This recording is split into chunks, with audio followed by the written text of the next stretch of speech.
यह प्रकाश पर निर्भर करती है। अप्रकाश अभिक्रिया, यह प्रकाश पर सीधे निर्भर नहीं करती, लेकिन इसके उत्पादों का उपयोग करती है। प्रकाश अभिक्रिया, यह क्लोरोप्लास्ट के ग्रेना में होती है। अप्रकाश अभिक्रिया, यह क्लोरोप्लास्ट के स्ट्रोमा में होती है।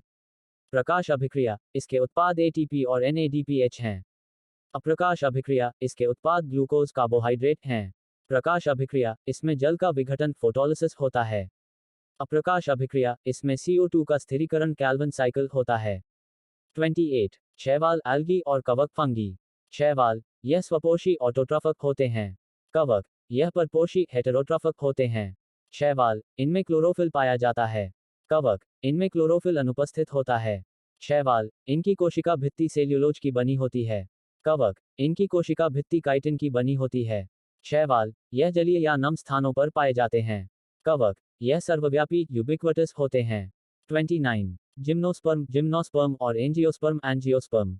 जिम्नोस्पर्म, इनके बीज नग्न एक्सपोज्ड होते हैं, अंडाशय के अंदर बंद नहीं होते। एंजियोस्पर्म, इनके बीज अंडाशय ओवरी के अंदर बंद होते हैं जो फल बनाता है। जिम्नोस्पर्म, इनमें पुष्प अनुपस्थित होते हैं। एंजियोस्पर्म, इनमें पुष्प उपस्थित होते हैं। जिम्नोस्पर्म, इनमें संवहन बंडल में वाहिकाएं वेसल्स अनुपस्थित होती हैं।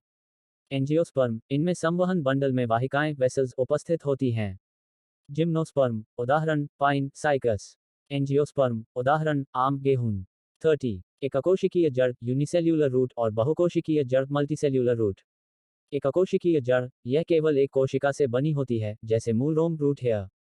बहुकोशिकीय जड़, यह अनेक कोशिकाओं से मिलकर बनी होती है, जैसे पूरी जड़ की संरचना। एककोशिकीय जड़, इसका कार्य केवल अवशोषण है। बहुकोशिकीय जड़, इसके कार्य अवशोषण, संवहन, भंडारण, सहारा आदि हैं। एककोशिकीय जड़, यह जड़ की बाहरी सतह पर पाई जाती है। बहुकोशिकीय जड़, यह पूरे जड़ तंत्र को दर्शाती है। एककोशिकीय जड़, इसका जीवनकाल छोटा होता है। बहुकोशिकीय जड़, इसका जीवनकाल लंबा होता है। 31. अंतःत्वचा एपिडर्मिस और बाह्यत्वचा पराइडम। अंतःत्वचा, यह पौधे के युवा भागों की सबसे बाहरी कोशिका परत है। बाह्यत्वचा, यह वृद्धि कर रहे तनों और जड़ों की सबसे बाहरी परत है जो कॉक रुद्रोतिक से बनी होती है। अंतःत्वचा, यह एकल स्तरीय होती है। बाह्यत्वचा, यह बहुस्तरीय होती है। अंतःत्वचा, इसकी कोशिकाएं जीवित होती हैं। बाह्यत्वचा, इसकी कोशिकाएं मृत होती हैं। अंतःत्वचा, इसका कार्य सुरक्षा और वाष्पोत्सर्जन नियंत्रण है। बाह्यत्वचा, इसका कार्य जलहानि को रोकना और यांत्रिक सुरक्षा देना है। 32. सूक्ष्म बीजाणु, माइक्रोस्पोर और गुरु बीजाणु, मेगास्पोर। सूक्ष्म बीजाणु, यह नर युग्मकोद्भिद मेल गेमेटिफाइट में विकसित होता है। गुरु बीजाणु, यह मादा युग्मकोद्भिद फीमेल गेमेटिफाइट में विकसित होता है।